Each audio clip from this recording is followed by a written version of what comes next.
everyone, welcome to Sweet Tomato Vine Homestead. I'm Linda. Today I am inside the house because it is raining outside. You maybe can hear it. It is raining out. I went outside and I really wanted to do some work outside, but it's raining, so I am inside. But I wanted to give you all an update on my LetPot hydroponic system and also on the seedlings that I have growing inside.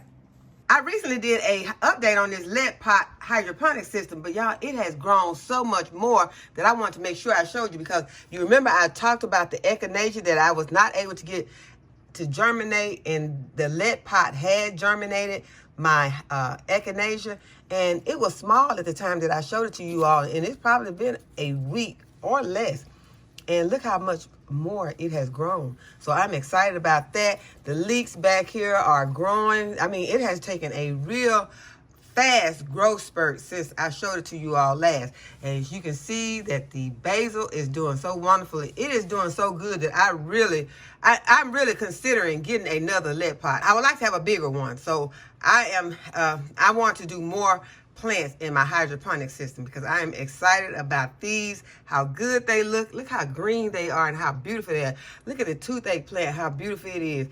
I am just excited about it. So I am wanting to get another LetPot and to get a larger one so that I can grow more plants hydroponically. I also wanted to show you all that I do have germination on the herbs that we started just a few days ago. I think it has probably been 3 days and we already have germination on these herbs.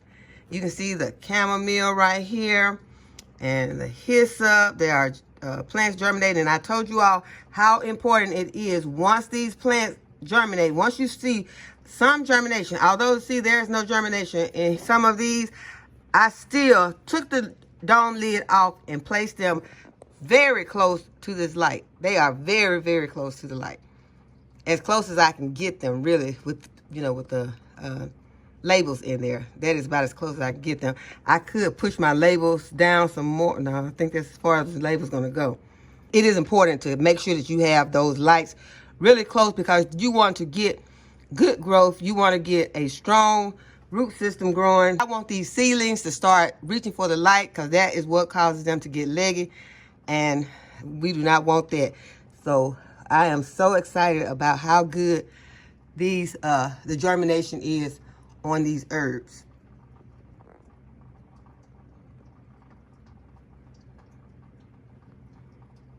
And we also have some germination on the peppers that I started in my Growfriend.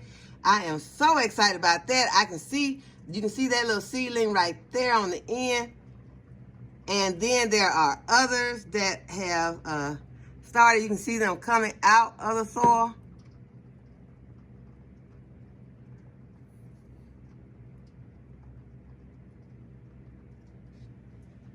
And I put them underneath the light already.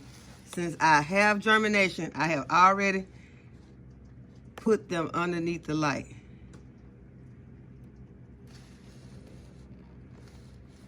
And you can see that there are others that those peppers are coming out from under the soil, and they are on a heat mat. So that is important to put those peppers on a heat mat because they need heat to germinate.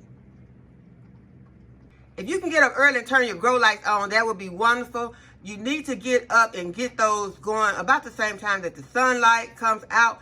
But some of these plants, some of these seedlings need 10 to 12 hours of light per day. So you want to make sure that you are giving them the amount of time that they need, but don't overdo it. Don't leave them on too many hours because you don't want them to be confused at the time, because you want them to get used to the amount of sunlight that they will be getting out in your garden. So don't leave them underneath the grow light 24 hours a day.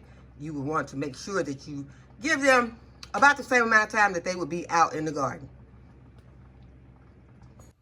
Okay, y'all, I'm about to plant some more of my herbs that need light seeds. And I have some calendula, sweet basil, fennel,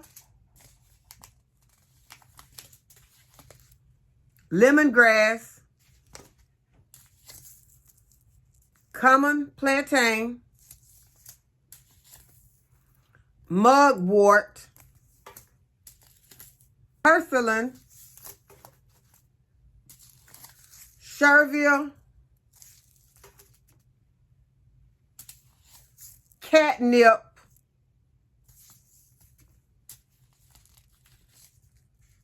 lovage. This is holy basil, stinging nettle. If any of y'all has planted stinging nettle before, let me know. Last season I had stinging nettle and I think I planted it and it didn't germinate, but I wasn't really concerned about it because I've heard a lot about stinging nettle, and but I heard it stings you. It actually stings you. So if you've had any experience with stinging nettle, let me know. It's stinging so bad that you wouldn't want to plant it. I was just, I just didn't worry about it, the fact that I didn't get any, because of the fact that I heard that it will sting you. The plant stings you. So I wasn't too happy about having a plant that stings. But y'all let me know if having stinging nettle is worth it. If it's not, I'll toss it. Feverfew. Maybe we should look it up and see exactly what it is that stinging nettle is good for. Because after I found out it actually stung you, I wasn't really that interested in it. I'm just being honest. Mullein. Yeah, that's pretty.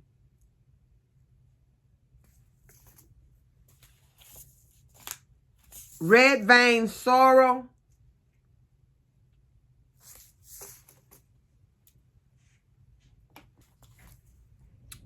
Toothache plant.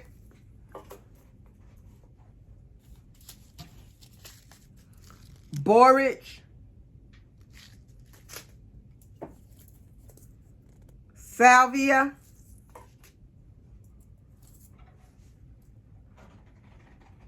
This is, I think we've already got this. I think this is holy basil. I think I already got a holy basil. I'm going to lay that one to the side. Lemon balm. Thai basil. Cinnamon basil. Genovese basil. Aster scabbard. Lamb's ear.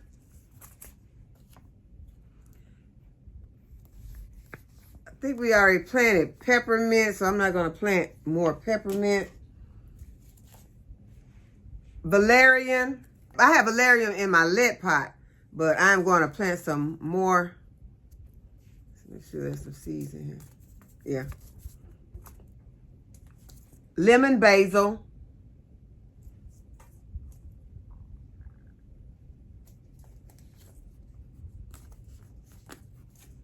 This is some purple basil. Yeah, there's some seeds in here. Purple basil. And this is a spicy basil. So those are the seeds that we are going to be planting today. Since I've shown all the seeds to you all, I'm just going to go ahead and start planting them. But I have my potting mix right here.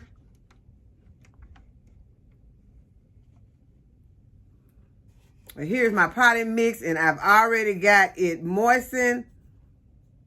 And so I'm just going to start dropping these seeds in. I got my labels right here. I'm going to start making labels.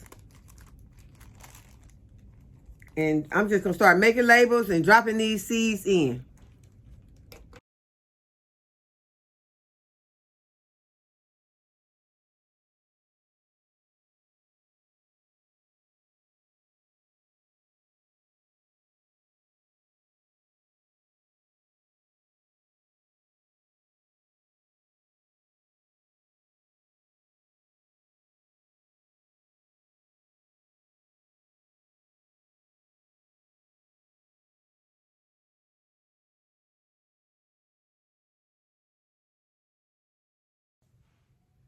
Okay, so I have all of my herbs planted. I'm going to put some vermiculite on top of some of the seeds that I can see, like the mullein.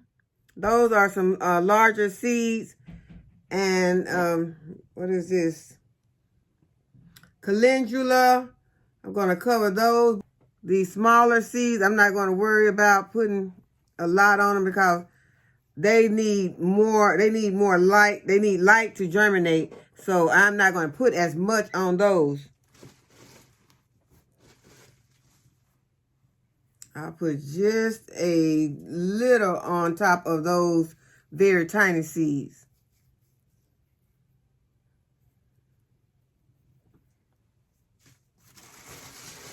And then I'm going to water from the bottom. I already had moistened my soil. I'm going to go ahead and put some water at the bottom of the tray, because you do not want your seeds to dry out. And I'm not going to be moistening them on the top, because I do not want these seeds to go underneath the soil.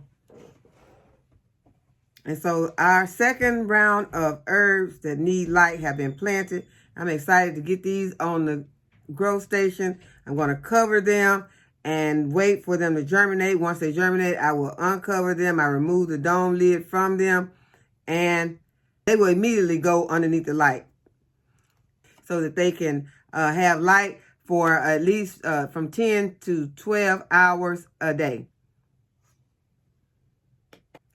So I hope that you all have enjoyed this video and that you give this video a thumbs up and subscribe to my channel and hit the notification bell to be notified when I upload a new video, and share this video with your friends and your family who you think may enjoy this content. And as always, thank you all for watching. I'll see you in the next video. Bye-bye.